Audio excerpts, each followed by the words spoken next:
Next topic है density, जिसको हम डेंसिटी या घनत्व कहते हैं। क्या बोलते हैं? घनत्व।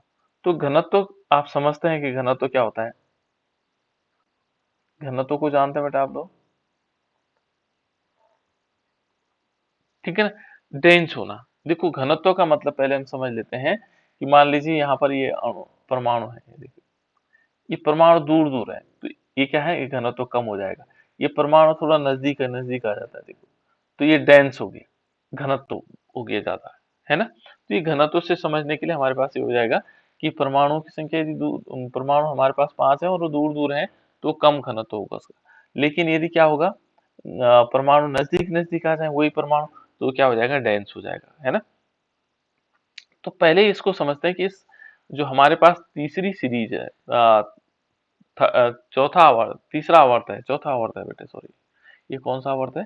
चौथा आवर्त, फोर्थ आवर्त के तत्व कौन कौन से हैं? स्कैंडियम हो गया, टाइटेनियम हो गया, वैनेडियम हो गया, क्रोमियम हो गया, मैग्नीज हो गया, ठीक है ना। फिर आ गया ferrous, cobalt, nickel, copper, zinc. ये तत्व है बेटा हमारे पास, है ना। ये कौन से? फोर्थ आवर्त के, चौथे आवर्त के तत्व है, ठीक है ना। और इसमें इलेक्ट्रॉनों की संख्या हमने बताया था, ये कौन सा आवर्त है? चौथा आवर्त है, ठीक है ना। यहाँ पर ये देखेंगे तो इलेक्ट्रॉन कैसे भरे जाते हैं? 3D 1 to 10। 3D में क्या होगा, 1 से 10 तक भरे जाते हैं। उसके बाद क्या होता है? 4s क्या होता है? 1 to 2 होता है, 1 से लेकर के 2 तक। इसमें कारण है, जैसे क्रोमियम में होता है उस समय 1 आ जाता है। यहाँ कॉपर में देखेंगे थोड़ा डिफरेंट होता है, वो d ऑर्बिटल के कारण होता है ना। तो यदि हम घनत्व देखेंगे तो घनत्व क्या कहता है कि ग्रुप संख्या एक, देखो यहाँ पर देखो बेटे, इसमें ग्रुप नंबर तीसरा है। ग्रुप का मतलब समूह तीसरा है, जिसको हम क्या बोलते हैं? वर्ग बोलते हैं। ये तीसरा वर्ग है बेटा। यदि हम इस वर्गों की संख्या को देखें तो ये तीसरा वर्ग है हमारे पास। कौन सा वर्ग है? ये तीसरा वर्ग है, ठीक है ना। ये चौथा वर्ग है, ये पांचवा वर्ग है, छठा, सातवां, आठवां, नौवां, दसवां और ये 11वां वर्ग है और ये 12वां वर्ग है। ऐसे में वर्ग हो जाएंगे ऊपर से नीचे की तरफ, है ना। वर्ग। आवर्त कौन सा है? आवर्त चौथा है। इसमें तीसरा वर्ग ये हो जाएगा, चौथा, पांचवा, छठवा, 12 वर्ग है ना। तो इसको हम यदि देखें तो यहाँ पर वर्ग एक 3 से, क्योंकि हमारे पास कौन सा है? वर्ग 3 से। और जब हम क्या जाएंगे? वर्ग 11 में जाएंगे। वर्ग 3 से वर्ग 11 तक, ठीक है ना। 3 से 11 तक, यानी कि 3, 4, 5 यहाँ तक कॉपर तक। इस जिंक के साथ नहीं हो रहा है ना। ये क्या कहता है कि जो कॉपर तक है, यहाँ तक जो होगा ये घनत्व बढ़ता है। घनत्व क्या होगा? बढ़ता है। ये नियम उसने बताया कि ये क्या हो रहा है, इसमें वर्ग 3 से लेकर के वर्ग 11 तक जो है क्या होगा, घनत्व बढ़ेगा। क्लियर। दूसरी एक चीज और कहता है बेटा, देखो यहाँ तक तो क्या हो गया, घनत्व बढ़ गया। एक्सेप्शन है, एक अपवाद है। अपवाद जानते हैं आप लोग, कि जो इस नियम को फॉलो नहीं करेगा, ठीक है ना। और वो है वर्ग 12। वर्ग 12 में ऐसा नहीं होगा। घनत्व क्या होगा, यहाँ पर देखो घनत्व क्या होगा, इसका घट जाएगा। अब देखो एक चीज और हमने पढ़ी बेटा, देखो घनत्व हमेशा क्या होता है, घनत्व बराबर क्या होता है? कोई बताएगा बेटा, घनत्व बराबर क्या होता है? घनत्व बराबर क्या मास होता बाय है? वॉल्यूम। हाँ, मास बाय वॉल्यूम। यानी कि इसको, मास को हम क्या कहते हैं? द्रव्यमान बटे आयतन।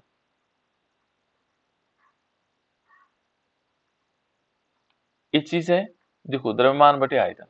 इसका मतलब क्या हुआ बेटा, जब यहाँ पर यदि हम घनत्व को देखेंगे तो घनत्व क्या होगा? घनत्व हमेशा देखो आयतन पर भी निर्भर कर रहा है। यदि आपने आयतन को बढ़ाया तो घनत्व कम हो जाएगा। इस रिलेशन को देखो, आयतन और घनत्व के रिलेशन को देखो। यदि आपने आयतन को बढ़ाया तो घनत्व कम होगा, और आयतन को घटाया तो घनत्व ज्यादा होगा। आयतन जितना ज्यादा होगा तो घनत्व क्या होगा, कम होता चला जाएगा। तो क्योंकि इसका आकार, जिंक का आकार बड़ा हो गया था, इसलिए इसका घनत्व कम होगा। यहाँ पर हम ऐसे भी समझ सकते हैं, ठीक है ना। तो इस टाइप से हम इसको समझ सकते हैं, क्योंकि इसका आकार बड़ा हुआ था, अभी हमने आकार को पढ़ा ना, तो इसका आकार बड़ा था, इनका आकार समान था यहाँ से यहाँ तक।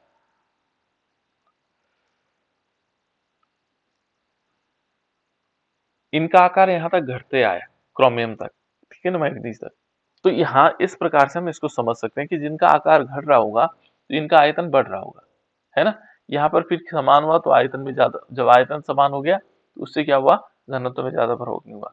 लेकिन यहाँ लास्ट में देखोगे तो ये घनत्व बढ़ा है। तो ये कहता है कि देखो वर्ग 3 से लेकर 11 तक घनत्व बढ़ता है, ये जनरल कॉन्सेप्ट है इनका, ठीक है ना। और यहाँ पर अपवाद कहते हैं कि 12 में ऐसा नहीं होता है, ठीक है। एक इसमें इंफॉर्मेशन ये है बेटा कि जो S block D block element है, क्या होते हैं, यहाँ पर एक इंफॉर्मेशन है। ये इंफॉर्मेशन क्या है, ये कहता है कि जो डी ब्लॉक के तत्व है, क्या होते हैं, डी ब्लॉक के तत्व। देखो जो डी ब्लॉक के तत्व है, ठीक है ना, ये क्या होते हैं, इनका घनत्व, डी ब्लॉक के तत्वों का, ये तत्वों का घनत्व,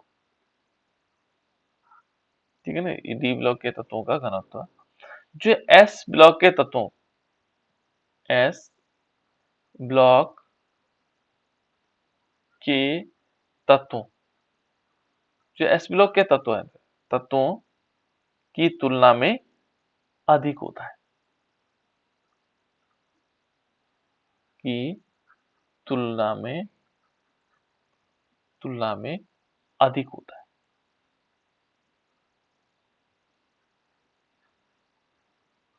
देखो बेटा यहाँ पर सिंपल है, अधिक होता है, यानी कि जो डी ब्लॉक के तत्व हैं, जो क्या है, डी ब्लॉक के तत्व हैं, उनका घनत्व जो है एस ब्लॉक से अधिक होता है, इनका घनत्व ज्यादा होता है। जो डी ब्लॉक के तत्व हैं उनका क्या होगा, घनत्व किससे ज्यादा होता है, एस ब्लॉक के तत्वों से। तो ये इंफॉर्मेशन है एक प्रकार की, है ना। देखो और उसका कारण क्यों है, क्या है, देखो इसका कारण क्यों होता होगा ऐसा, क्यों ऐसा होता होगा, है ना, क्यों ऐसा होगा। तो नंबर एक है एटॉमिक साइज, परमाणु का आकार। यहां पर देखेंगे तो परमाणु का आकार, का आकार, इनमें स्क्रीनिंग इफेक्ट आ जाता है, वहां तक स्क्रीनिंग इफेक्ट नहीं आता था। तो एक तो परमाणु का आकार, ठीक है ना, जो होगा ये होता है आकार बढ़ने से, इनका आकार बढ़ने से क्या होगा, ये इनमें क्या होगा, इनका घनत्व क्या होगा, कम होना चाहिए, ठीक है ना। तो एक तो यहाँ पर क्योंकि हमें मान के चल रहे हैं कि वो आकार ऐसे में बढ़ रहा है ना, तो यहाँ पर हम कहेंगे जैसे जैसे आकार बढ़ रहा है तो उस हिसाब से इसका क्या होंगे, क्या होंगे, कम होते चले जाएंगे, ठीक है ना। दूसरा देखो बेटा एटॉमिक साइज हो गया, दूसरा, सॉरी बढ़ना नहीं लिखना, परमाणु का आकार हो गया, इतना ही लिखना, क्योंकि बढ़ने से तो गड़बड़ हो जाएगा, आकार बढ़ेगा तो फिर गड़बड़ हो जाएगा, क्योंकि पहले तो क्या हुआ, घटा तो था ना इसमें, ठीक है ना। दूसरा नंबर इसमें आ जाएगा बेटा, यदि हम देखेंगे तो जो हमारे पास क्या होगा, आयतन है इसका, आयतन बढ़ने से, आयतन बढ़ा, तो ये तो लास्ट में हो, केवल बढ़ा किसमें, लास्ट वाले में बढ़ा, ठीक है ना। तो वहां पर थोड़ा चेंजेस आएंगे। और तीसरा है, इसमें क्या हो रहा है, यदि हम आयतन बढ़ेगा तो इससे क्या होगा, डेंसिटी क्या होगी, घटेगी, ठीक है ना। यहाँ पर कुछ तत्वों में घट रहे और कुछ तत्वों में बढ़ रहे। देखो बेटा यहाँ पर कंफ्यूजन बहुत ज्यादा है। कंफ्यूजन क्या हो रहा होगा कि जब हम क्या चलेंगे, यहाँ ध्यान रखना है, स्कैंडियम से और क्रोमियम तक जाएंगे तो इनका आकार क्या हो रहा है, क्या हो रहा है बेटा, इनका आकार, इनका आकार घट रहा है। तो जब आकार घटेगा तो उसका आयतन, वॉल्यूम भी घटेगा, तो वॉल्यूम घटेगा तो क्या होगा, घनत्व तो बढ़ेगा। जब वो समान रहेगा तो घनत्व तो समान रहेगा। लास्ट वाले में क्या हो रहा है, कॉपर से जब हम जिंक की तरफ जा रहे हैं तो उस समय क्या हो रहा है, आकार बढ़ रहा है, तो यहाँ वॉल्यूम क्या, आकार बढ़ेगा, वॉल्यूम भी बढ़ेगा, ठीक है ना। तो वॉल्यूम बढ़ेगा तो उससे क्या होगा, घनत्व घटेगा। तो यहाँ पर ध्यान ये रखना है आपको कि इसमें अलग अलग कंडीशंस आ रही है, ठीक है ना, इसलिए ज्यादा कंफ्यूजन होने की संभावनाएं होंगी, ठीक है ना। और यदि हम देखेंगे तो जिंक क्या है, जिंक का आयतन देखो, आयतन बढ़ा है इसका, जिंक का आयतन क्या हुआ, बढ़ा। तो जिंक का आयतन बढ़ेगा तो क्या होगा, घनत्व क्या होगा, कम होगा। तो इसलिए सबसे जो कम घनत्व वाला है लो डेंसिटी में, इसमें है वो जिंक है। मैंने कुछ गलत तो नहीं बता दिया इसमें, देखो यदि आप लोगों को लग रहा होगा। ये क्लियर समझ में आ गया बेटा, पहले ये बताओ तब पता लगेगा। Yes sir. ठीक है ना।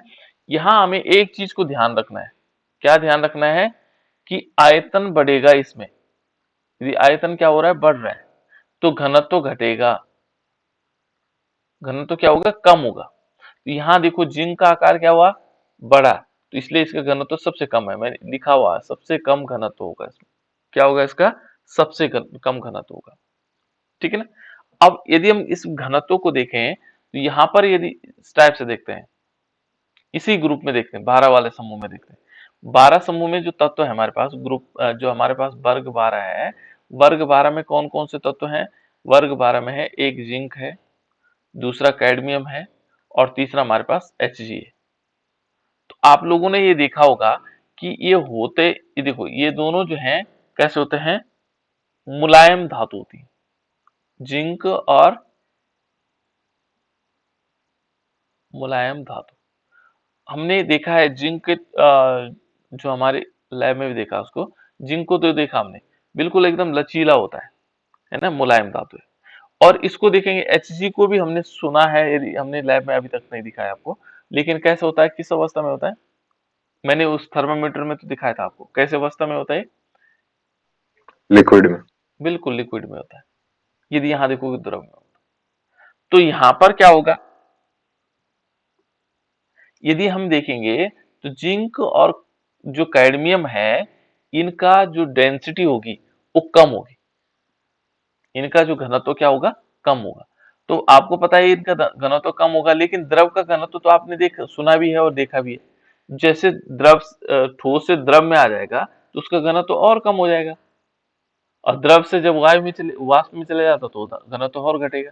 तो यहाँ हमें ये समझना होगा कि इनका जो क्या है, घनत्व है वो कम है, जो 14th ग्रुप, क्योंकि इनका साइज बड़ा हुआ है, इसलिए इनको क्या होगा, यदि देखेंगे तो इनका घनत्व कम हो जाएगा।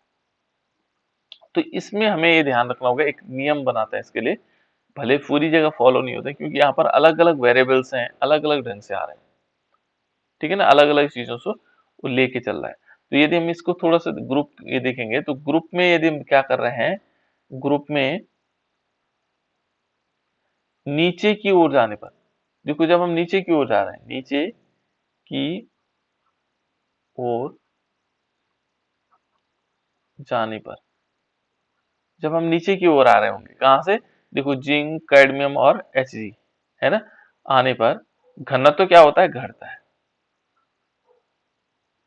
आने पर घनत्व घटता है। ये इससे लगाया हमने आइडिया, है ना, घटता है क्योंकि परमाणु का आकार बढ़ता है, क्योंकि परमाणु का आकार बढ़ता है, क्योंकि परमाणु, जो परमाणु है, परमाणु का आकार बढ़ता है। तो ये सभी के लिए लागू हो जाएगा, ठीक है ना, क्योंकि इसमें परमाणु का आकार बढ़ता चला जा रहा है, जैसे जब से बढ़ता रह रहा है वैसे वैसे उसका घनत्व क्या होता चला जाएगा, कम होता चला जाएगा। तो ये नियम है बेटा, यदि हम इधर की तरफ जहां देखेंगे आकार छोटा हो रहा है तो घनत्व क्या होगा, बढ़ेगा, और जब आकार बड़ा हो रहा है तो घनत्व क्या होगा, घटेगा। ये दो रूल है बेटा इसके, है ना। और एक चीज और कहता है, ये इंफॉर्मेशन ये है कि जो ऑस्मियम है, ऑस्मियम, और दूसरा है इंडियम, दूसरा कौन सा बेटा, इंडियम, एक तो ऑस्मियम है और दूसरा इंडियम है ना, कि आवर्त सारणी में सबसे अधिक घनत्व का, आवर्त सारणी में आवर्त सारणी में सबसे अधिक घनत्व है, सबसे अधिक घनत्व है। और इस घनत्व के कारण क्या है बेटा, ये भारी धातु है, सबसे अधिक घनत्व होता है। किस किस का, एक तो ऑस्मियम का और दूसरा इरिडियम का, सॉरी इंडियम का, इरिडियम कह रहा हूं, है ना, इंडियम का। ऑस्मियम और इंडियम का घनत्व सबसे अधिक, क्योंकि वो घनत्व ज्यादा होगा तो उनका भार ज्यादा हो जाएगा। तो ये कुछ इंफॉर्मेशन थी दो, ठीक है ना, जो आप लोगों ने नोट कर लिया होगा, है ना।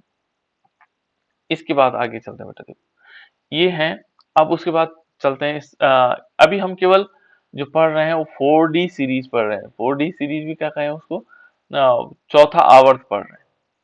हम कौन सा आवर्त पढ़ रहे हैं, चौथा वाला आवर्त, जो चौथे नंबर का आवर्त है ना। अब देखो बेटा, इसकी फिजिकल प्रॉपर्टीज देखते हैं। फिजिकल प्रॉपर्टीज जानते हैं आप लोग, फिजिकल प्रॉपर्टीज क्या हुआ,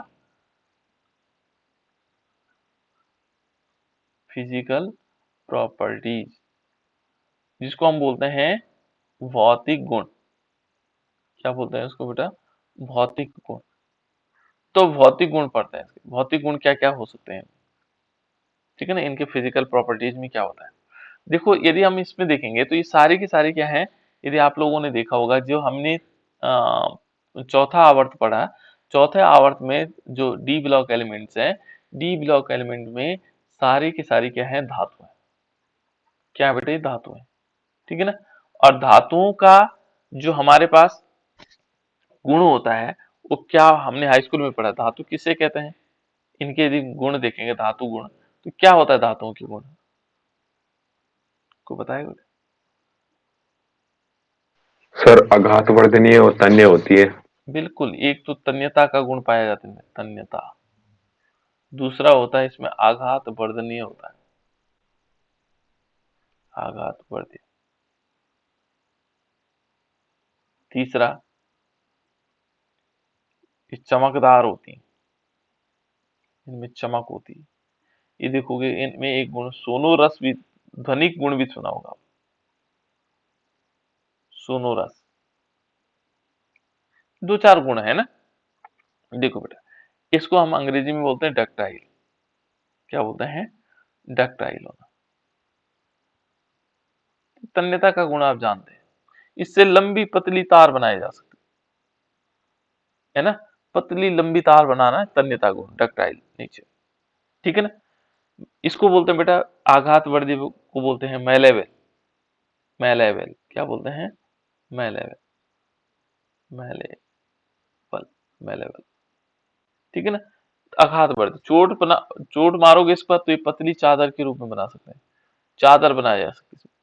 जैसे आप लोगों ने देखा होगा, जैसे मिठाइयों के ऊपर आप लोगों ने चांदी का बर्क देखा, चांदी का एक पतली पतली मिठाइयाँ आती हैं, और इन मिठाइयों के ऊपर क्या करते हैं, बिल्कुल एकदम चमकदार एक चद्दर टाइप की छोटी सी ऊपर डाली जाती है।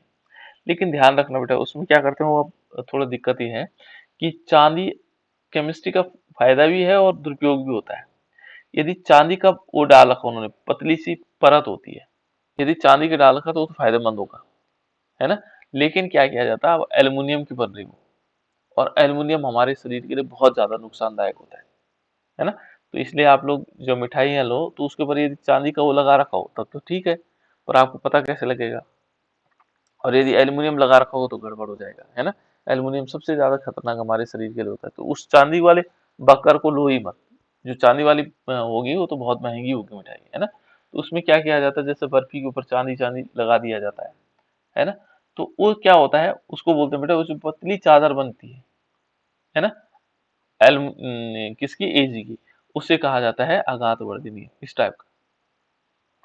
ऐसे सोने का भी होता है, सोने को भी लगाया जाता है मिठाई के ऊपर, क्योंकि वो पतली चादर होती है उसकी, बहुत पतली, ठीक है ना। और यहाँ देखो, चमकदार, जितने भी हमारे पास क्या होते हैं, धातुएं होती है, वो बहुत चमकदार होती है। कैसे होती है, चमकीली होती है।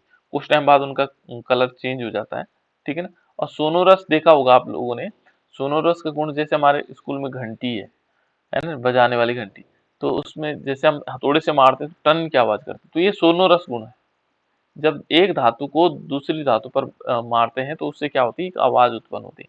तो ये है बेटा जो हमारे पास ये सारे गुण वो दिखाते हैं, है ना। ये जो जितने भी धातु है हमारे पास ये गुण होते हैं इनमें। ठीक हो गया। चलो ये तो थोड़ा सा फिजिकल प्रॉपर्टीज के बारे में हो गया।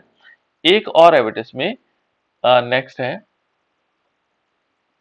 कि जो कॉपर धातु है, कौन सी धातु है, कॉपर। ठीक है ना। ये कहता है कि कॉपर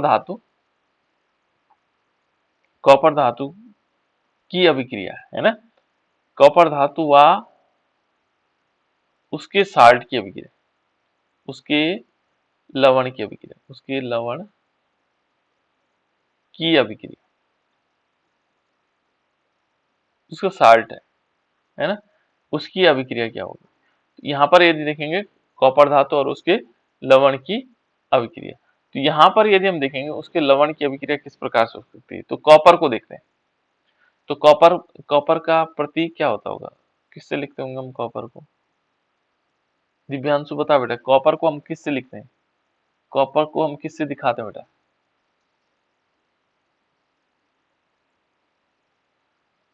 CO से, दिव्यांशु, यस और नो।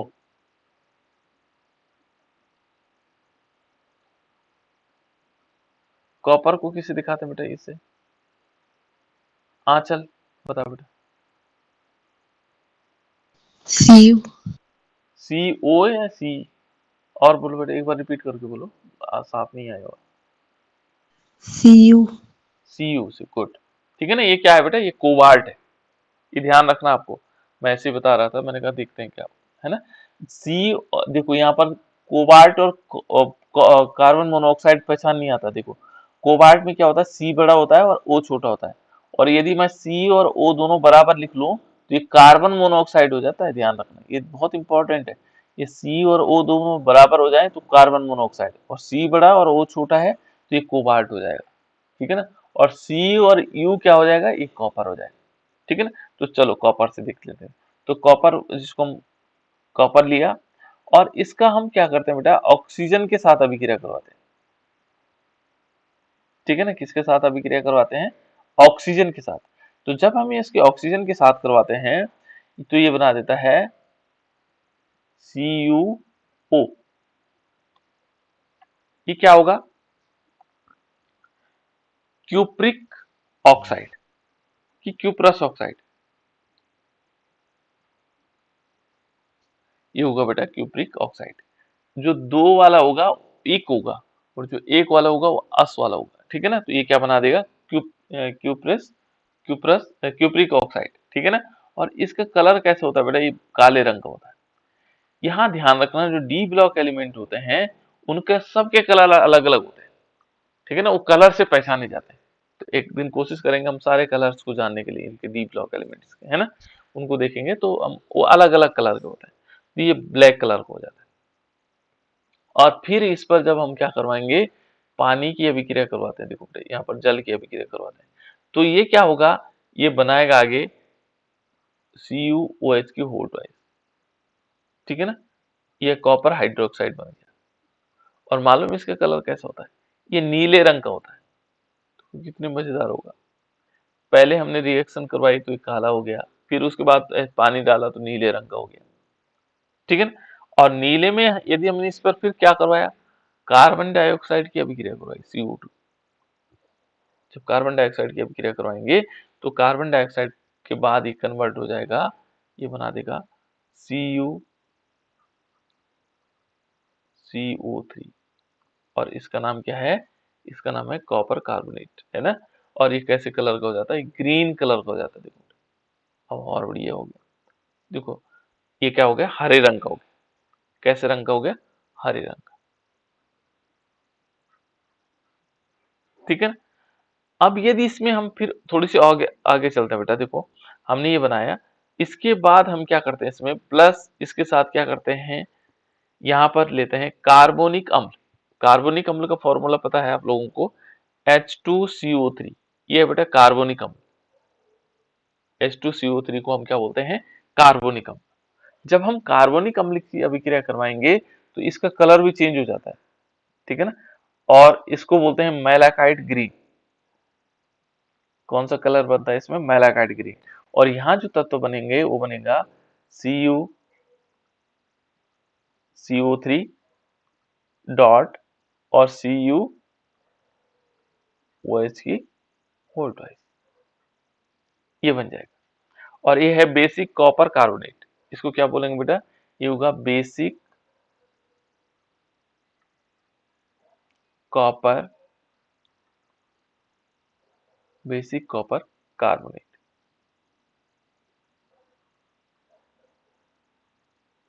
ठीक है ना। ये बेसिक कॉपर कार्बोनेट बन जाएगा। और इसका जो कलर होता है ये होता है मैलाकाइट, मैलाकाइट मैलाकाइट ग्रीन।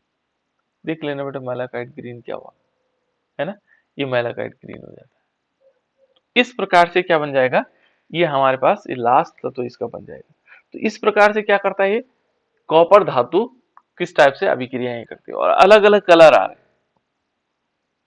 ठीक है ना। और उसके लवण से अभिक्रिया इस टाइप से आ जाएगी।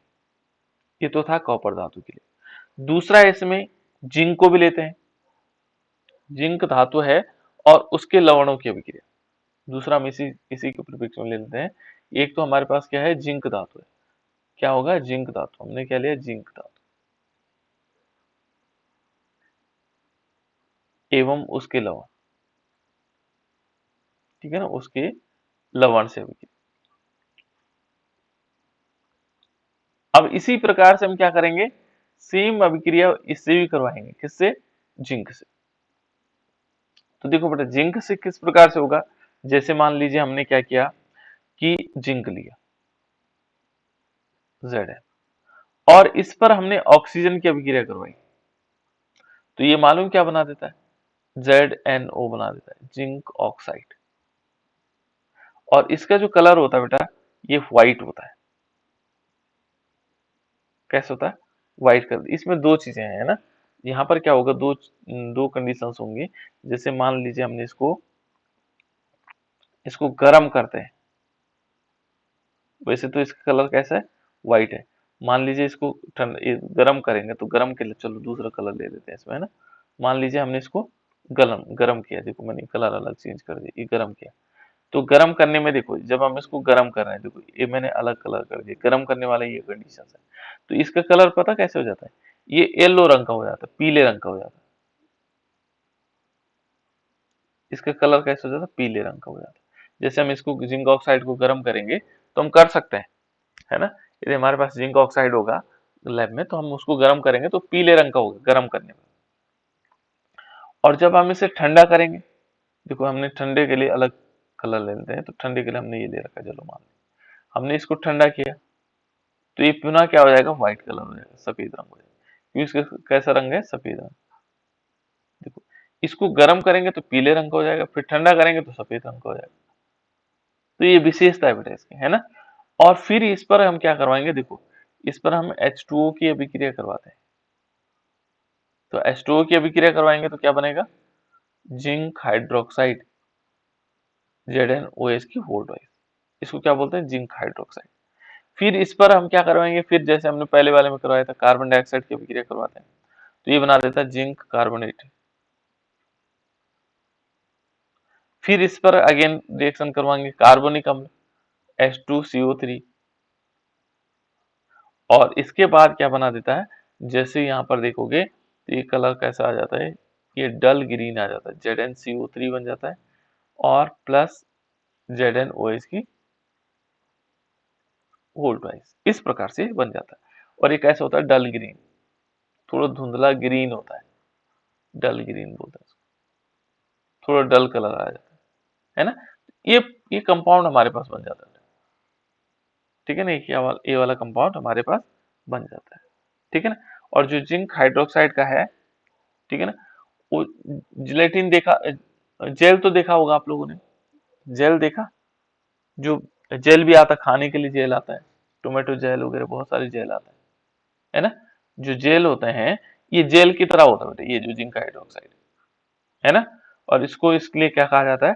जिलेटिनियस ड्राई व्हाइट, ये सफेद रंग का होता है, लेकिन जिलेटिन होता है। जैसे आप लोगों ने देखा होगा छोटे छोटे बच्चे जूस के रूप में जिलेटिन खाते हैं, है ना। या सॉस देखा होगा, सॉस भी नहीं, हमारे पास एक जेली आता है, ठीक है ना, तो जेली के रूप में ये दिखाई देता है, जैसे जेली होता है, ठीक है ना, जेली इस टाइप से है।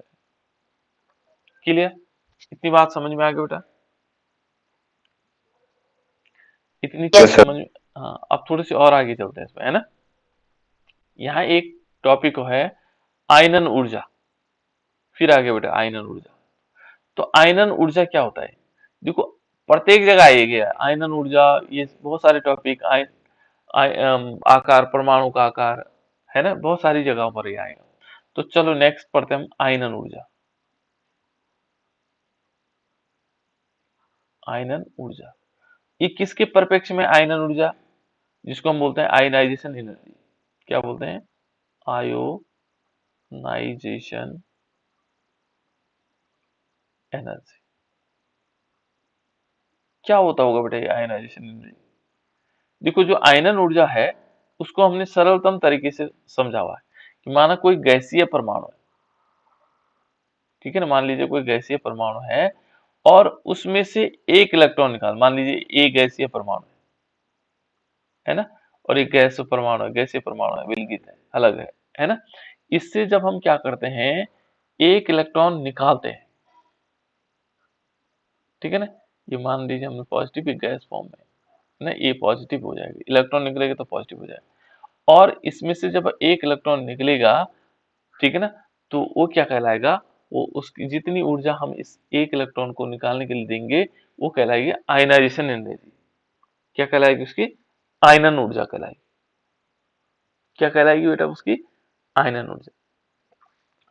और आयनन ऊर्जा ध्यान रखना, आयनन ऊर्जा जो हमारे पास है ये हमेशा किसके विपरीत होती है?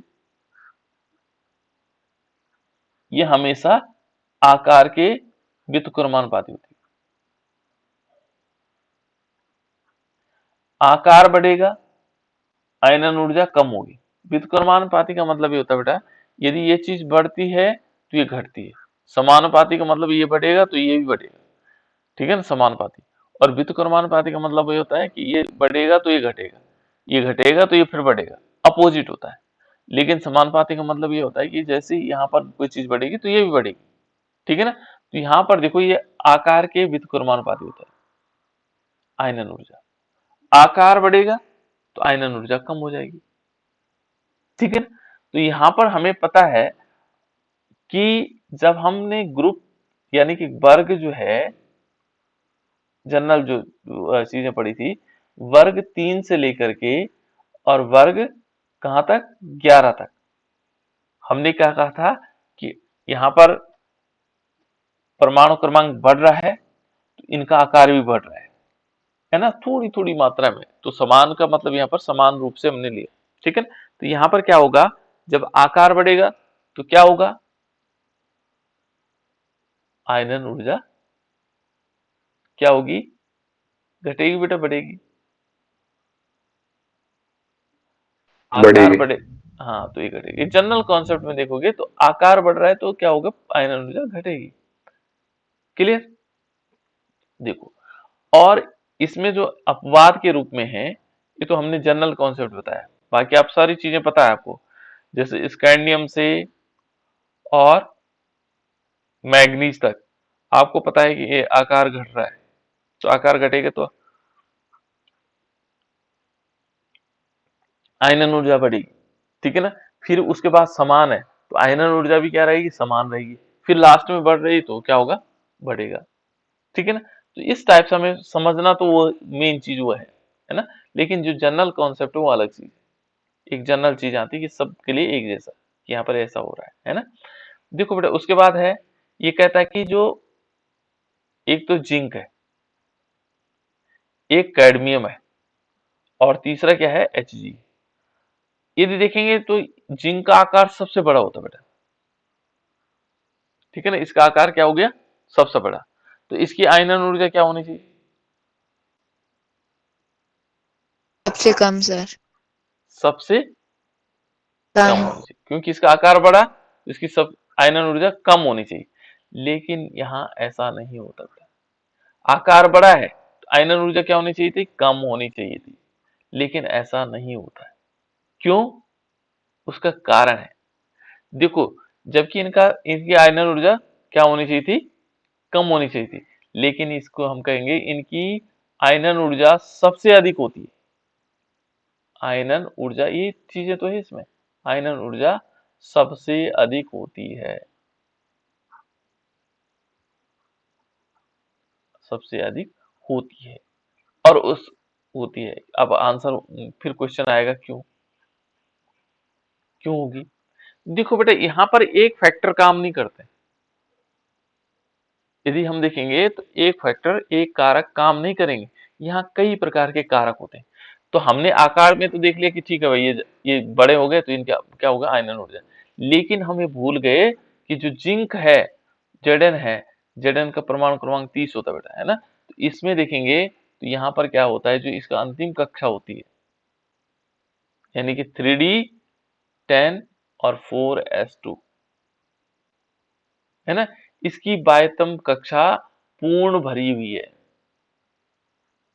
पूर्ण भरी है।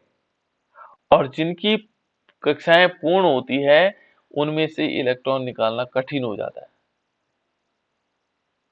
उनमें से इलेक्ट्रॉन निकालना कठिन होता है। जैसे हमने अक्रिय समूह में पढ़ा था, निकालना कठिन हो जाता है। और जब कठिन होगा तो आयनन ऊर्जा क्या होगी, अधिक होगी। उसको हम ऐसे लिख सकते हैं, यहाँ कारण लिख सकते हैं। कारण क्या होगा कि इनके जो अंतिम कक्षा है वो कैसे होते हैं, फुली फिल्ड होते हैं, पूर्ण पूरित होते हैं। कैसे होते हैं बेटा, ये पूर्ण पूरित होते हैं। इनकी जो अंतिम कक्षा है वो कैसे होती है, पूर्ण पूरित होती है। और पूरी भरी होने के कारण उसमें से इलेक्ट्रॉन निकालना कठिन हो जाता है, और कठिन होगा तो आयनाइजेशन एनर्जी क्या होगी, अधिक होगी। डी ब्लॉक में जो हमारे पास इन तीनों की जो है, डी ब्लॉक में देखेंगे तो इनकी आयनन ऊर्जा अधिक है। ऐसे कैडमियम में देखो, कैडमियम में भी देखेंगे तो कैडमियम में भी क्या है, कैडमियम में जो आएगा अंतिम इलेक्ट्रॉन वो आएगा 4d10 और 5s2। यदि हम इसको पूरा भी लिख लें, देखो तो यदि हम जिंक का देख रहे हैं तो जिंक का 30 है एटॉमिक नंबर, इसको देखो 1s2, 2s2, 2p6, 3s2, 3p6, 4s2 और 3d कितने हो जाएंगे बेटा, 10 हो जाएंगे। तो देखो इसका अंतिम कोष क्या है, पूरे भरे हुए हैं। और कैसे है, फुली फिल्ड है। 4s भी फुली फिल्ड है और 3d तो है। जो पूर्ण पूरित होते हैं बेटा, पूर्ण पूरित और अर्ध पूरित, अर्ध पूर्ण पूरित, इनकी जो आयनाइजेशन एनर्जी है वो ज्यादा होती है।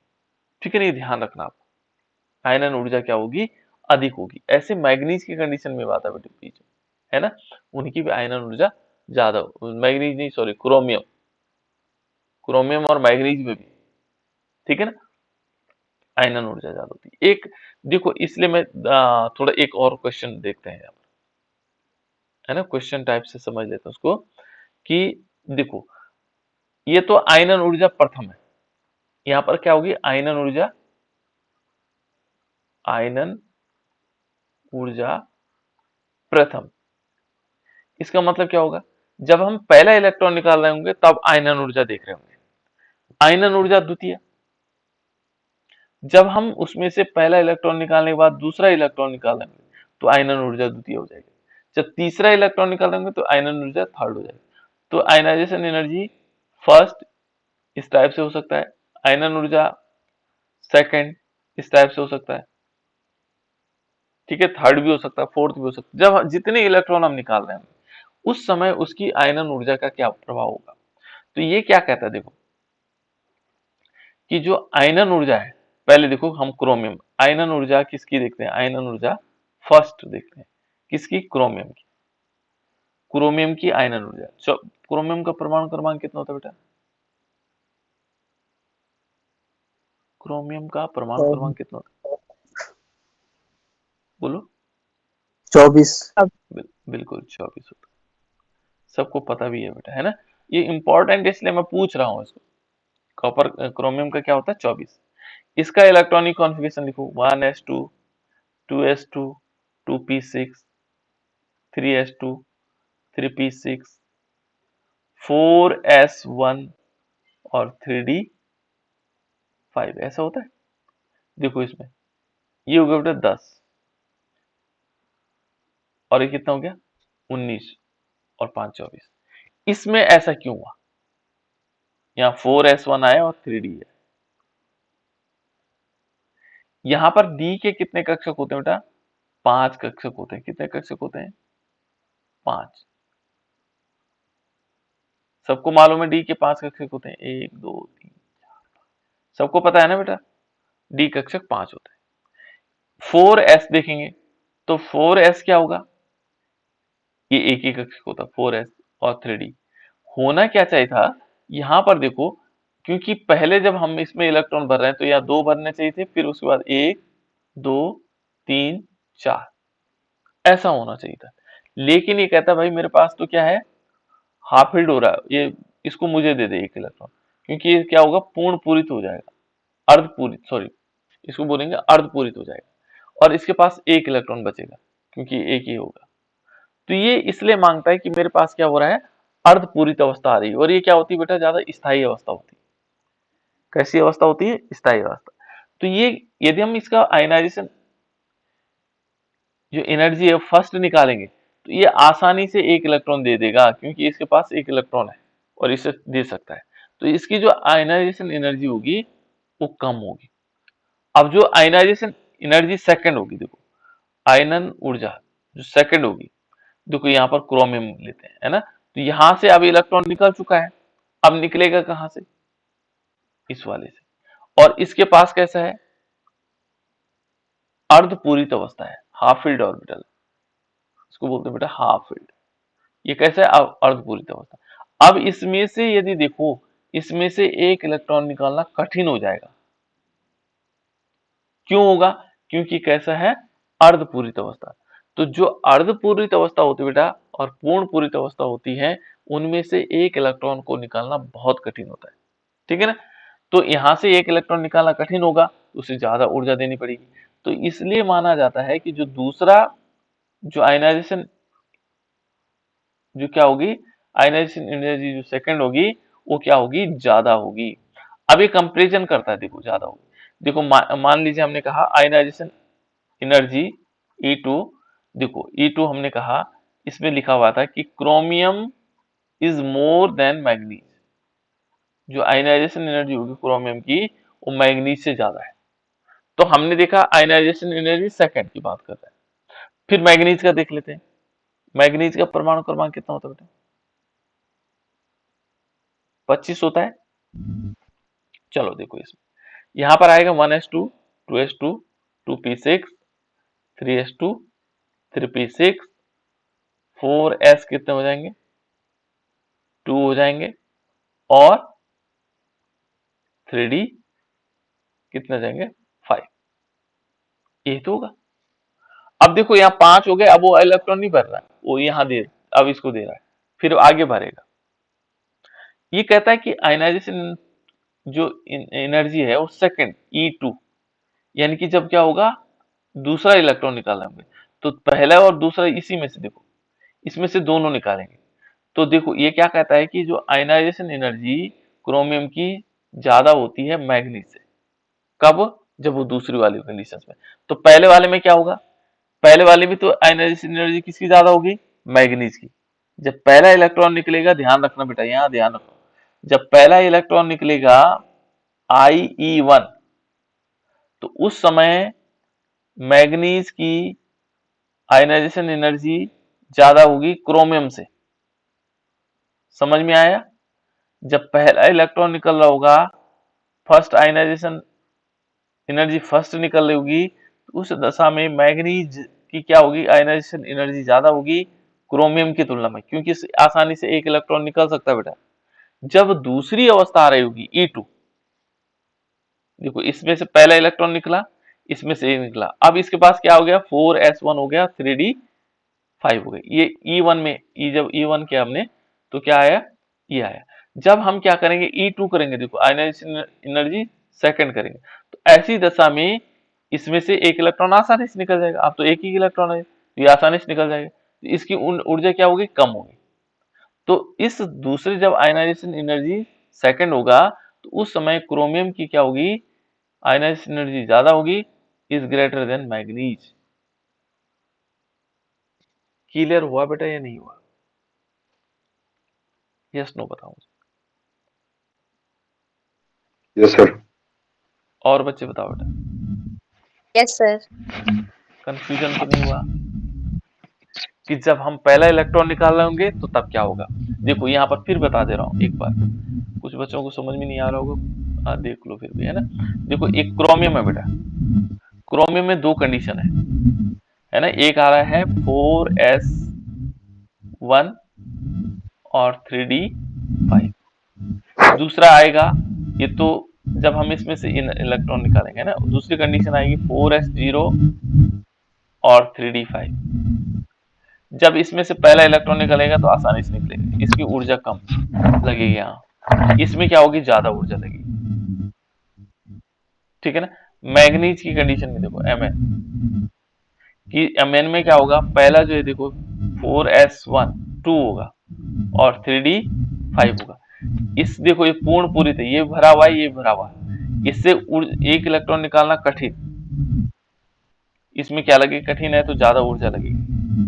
और यदि हम क्या देख रहे हैं, क्रोमियम को देख रहे हैं, तो क्रोमियम में क्या होगा, जो दूसरी वाली दशा इसमें देखेंगे तो दूसरे वाला जो कंडीशन होगी ये आएगी 4s0 और अरे क्रोमियम तो ऊपर दिखा है, मैग्नीज को देखते, मैग्नीज में दो इलेक्ट्रॉन, एक इलेक्ट्रॉन अब एक रहेगा और 3d5 हो जाएगा। अब देखो जब दूसरी बार, पहली बार निकालेंगे तो ज्यादा ऊर्जा लगेगी, जब दूसरी बार निकालेंगे तो ये क्या होगा, आसानी से निकल जाएगा, ठीक है, क्योंकि अब एक इलेक्ट्रॉन है इसके पास। तो इसलिए क्या होगा बेटा, यहाँ पर ये ध्यान रखना आपको कि जो यहाँ पर क्या करेंगे, जो आयनाइजेशन एनर्जी सेकंड है वो क्या होगी, क्रोमियम की ज्यादा होगी मैग्नीज से। आयनाइजेशन एनर्जी फर्स्ट है तो मैग्नीज की ज्यादा होगी क्रोमियम से। ऐसे ही किसमें होगा, वहां पर समझाने की जरूरत नहीं है।